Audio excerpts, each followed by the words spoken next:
Bahagi ng pagkakakilanlan ng isang pangkat na mga tao ang kultura. Kabuuang diwa ito ng gawain na maaaring magbuklod at magbigay ng kaalaman at kasaysayan.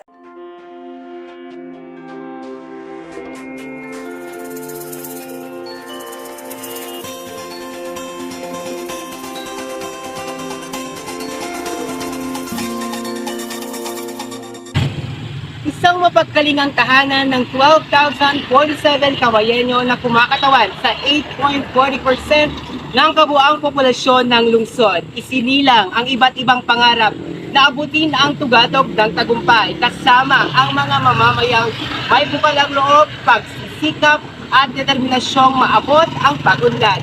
Saksi ito sa kung paano nagsimula ang kabanata ng paghubog hanggang sa progresong nagtatamo ng barangay.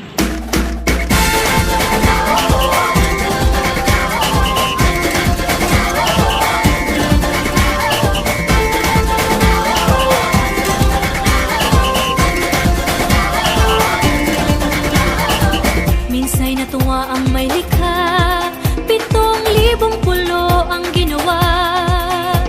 Mga hiyas na inilatag sa malasot lang dagat.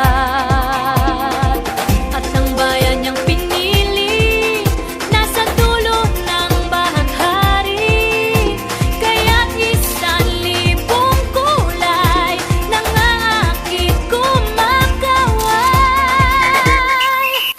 Kilala ang San Fermin bilang tahanan ng iba't ibang mga paaralan, kagamutan, mga naglalakihang establishmento, mga kainan at maunlad na pang-negosyo na tiyak na pinupuntahan ng mga tao mula sa mga kalapit na bayan at probinsya.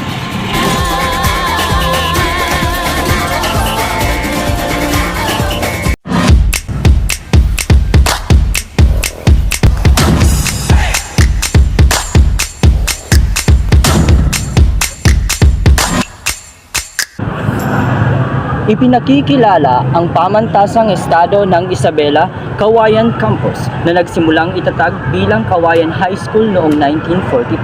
Kalaunay, naging Kawayan Rural High School noong July 19, 1963. Kawayan Polytechnic College noong February 23, 1995 at naging bahagi ng ISU system noong 1999. Alam niyo ba, nakatayo sa loob ng campus ang kauna-unahang SDG Center sa Pilipinas? Ito ay itinatag noong Marso 23, 2022. Ang pasilidad ay nakaangkla sa Kawayan City Smarter City Project na naglalayong i-localize ang 17 Sustainable Development Goals.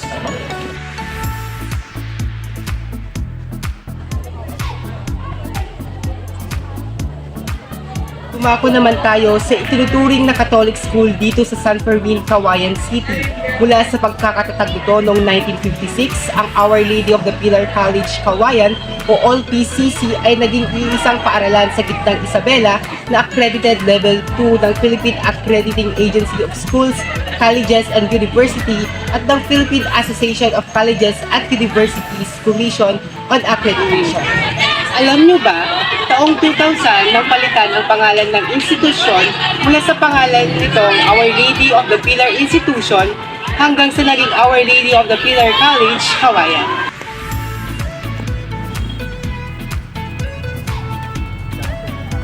Dako naman tayo sa San Fermin Elementary School, ang pinakamalaking non-central school sa kanlurang bahagi ng lungsod ng Kawayan sa ilalim ng Kawayan South District at natatagpuan sa Don Laurenio Lucas. Alam niyo ba, sa kasalukuyan, ito ay lumilinan ng mga mag-aaral mula kindergarten na may 5 section. 3 section mula grade 1 hanggang grade 4 at 2 section naman mula grade 5 hanggang grade 6.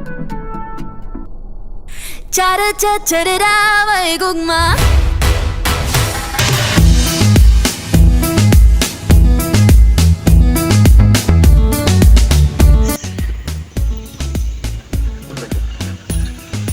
Welcome to Isabela Convention Center, isang obra maestra ng isang world-class na disenyo at nilagyan ng mga modernong pasilidad ng icon.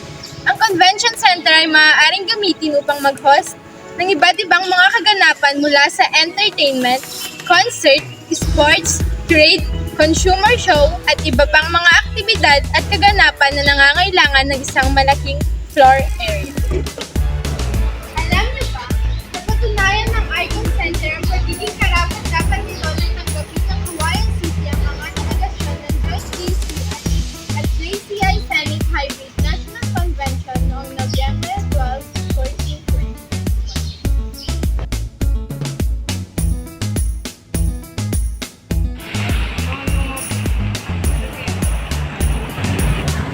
Pagod ka na ba sa biyahe at naghahanap ka ng lugar kung saan masasatisfy ang taste buds mo?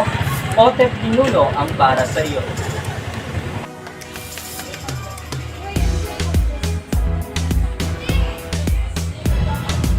Alam nyo ba, iba't ibang mga lutong Pinoy ang matitikman mo dito sa Otep sa abot kayang presyo, gaya ng salmon sashimi, chicharong bulaklak, kare-kareng crispy liempo, broccoli with beef, bulalo, mga inihaw at marami pang iba.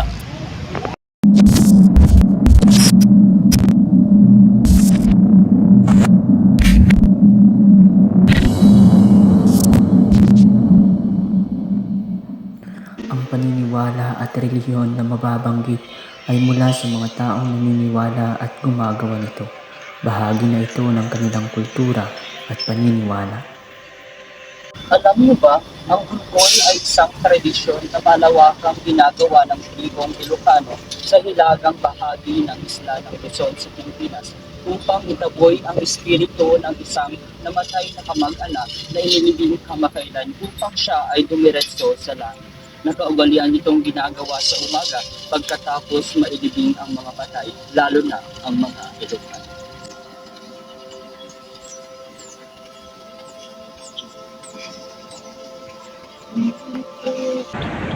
Isa pa sa isinasagawa ng mga Ilocano ay ang luwalo na isang panalangin para sa mga patay. Ang 9 na araw ng paggising ay sinasabayan ng nobena na pinamumunuan ng Balo Abaket o matandang biyuda para magpetisyon ng may ispal nga kararwa na ang ibig sabihin ay iligtas ang espiritu. Ang unang 7 araw ng pagdarasal ay karaniwang ginagawa sa hapon. Ang 8 sa gabi, bago ang paglilibing at ang 9 may isang misa sa simbahan bago dalhin ang kabaong sa sementeryo.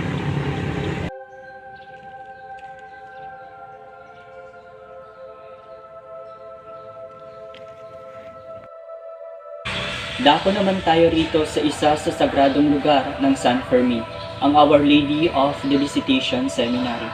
Dito po sa sagradong lugar na ito, mas nalalapit kami sa Panginoon.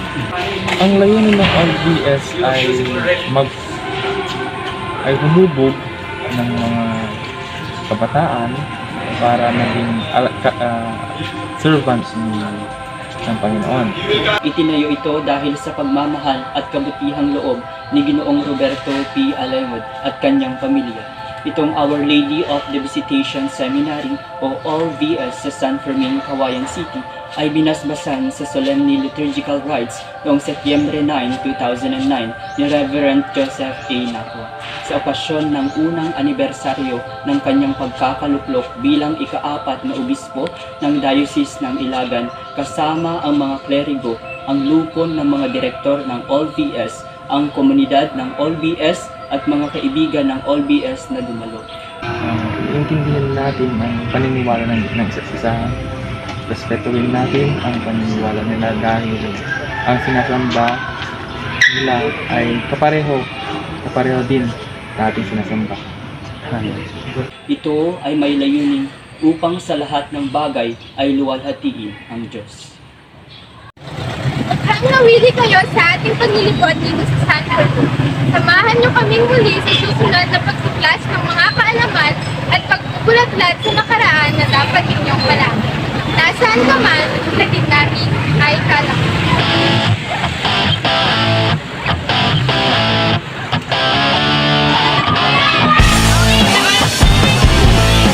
Wag mo na pala.